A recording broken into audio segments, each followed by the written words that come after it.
The executive conference floor went silent when Gregory Hale stepped back from the black woman who had just extended her hand. "I don't shake hands with people like you," he said, loud enough for the board, investors, and cameras to hear. Chairs shifted, phones rose, whispers tightened the air. The woman didn't react. She simply opened her briefcase, slid one document across the polished table, and Gregory's confidence collapsed. Because the person he tried to humiliate wasn't a guest. She was the executive controlling a $2.9 billion takeover of his entire corporation. The 31st floor of Hale Meridian headquarters buzzed with media crews, analysts, and executives pretending they were already part of history. Today was supposed to be the day the final signatures were added to a $2.9 billion merger, one that would place the company among the most powerful players in the market. The press called it the deal of the decade. But the real power in the room wasn't loud. She walked in quietly, Dr. Naomi Blackwell, CEO of Blackwell Strategic Holdings. No entourage, no spotlight, just presence. She stepped into the glass-walled boardroom where cameras had been positioned for a live press feed, and the board members of Hale Meridian rose, except one. Gregory Hale, Chief Operations Officer, didn't stand. He made sure the world saw that he didn't. Naomi approached him with a calm nod and extended her hand. It was a simple gesture.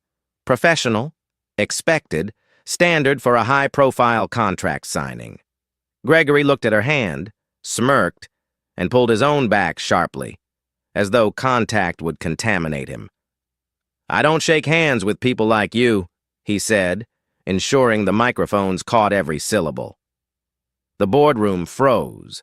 A few executives shifted uncomfortably. Reporters raised their cameras like hunters catching a rare moment. Naomi withdrew her hand slowly, her expression unreadable. "Shall we proceed?" she said. Gregory leaned back, lacing his fingers behind his head.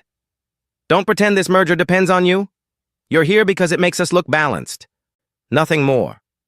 His arrogance was a performance, but one he would regret.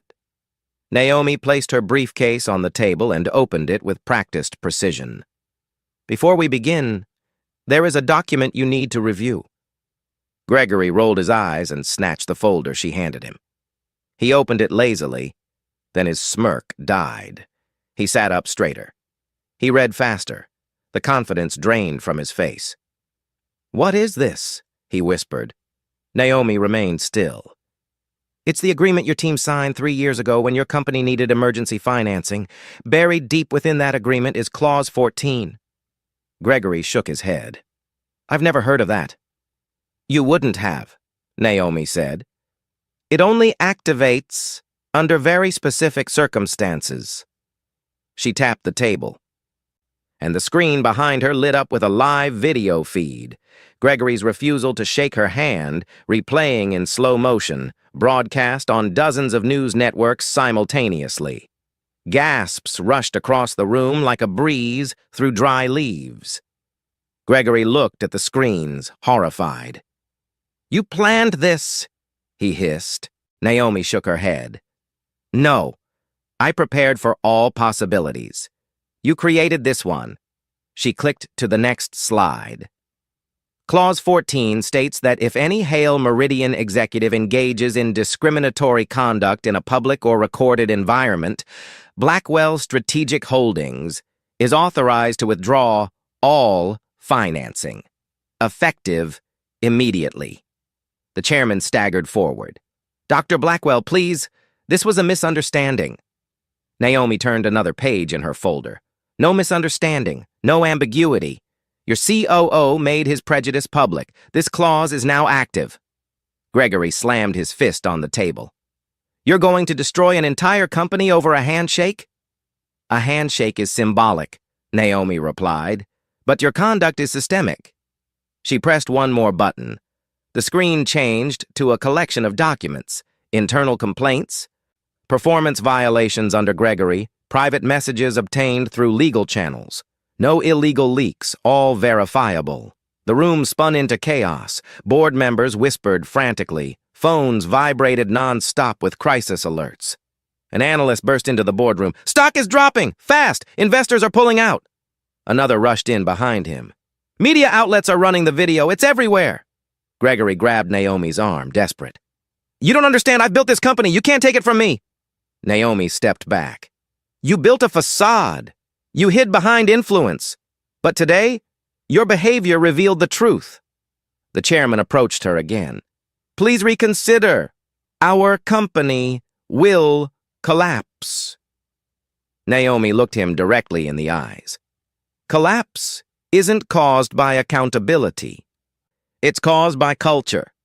Those words landed heavier than any blow. She gathered her documents, closed her briefcase, and stood. "My firm is withdrawing all funding. The merger is terminated, effective immediately." Reporters leaped to their feet as she walked toward the door.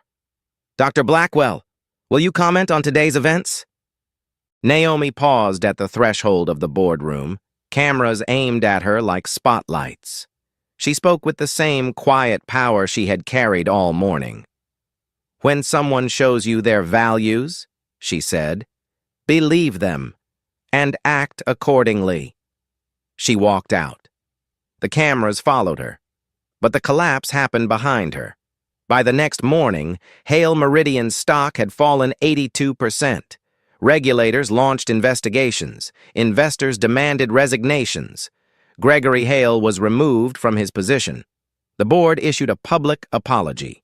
Hundreds of employees learned their futures had been jeopardized by one man's arrogance. And Naomi Blackwell became the face of corporate accountability. Business schools analyzed her strategy. News anchors praised her composure. Executives across the industry revised policies overnight, terrified of becoming the next Hale Meridian headline, because one moment of disrespect didn't just cost Gregory Hale a handshake, it cost him his empire. If this story made you feel something, anger, shock, pride, or the satisfaction of watching arrogance crumble, don't stay silent. Hit like, share this video everywhere, and tell us in the comments exactly which moment hit you the hardest and why. Your reaction keeps these stories alive. Let the world see how dignity destroys disrespect every single time. Subscribe to the channel, turn on notifications, and join a community that refuses to let injustice go unchecked. Together, we amplify voices, expose abuse of power, and celebrate the strength of those who rise above it.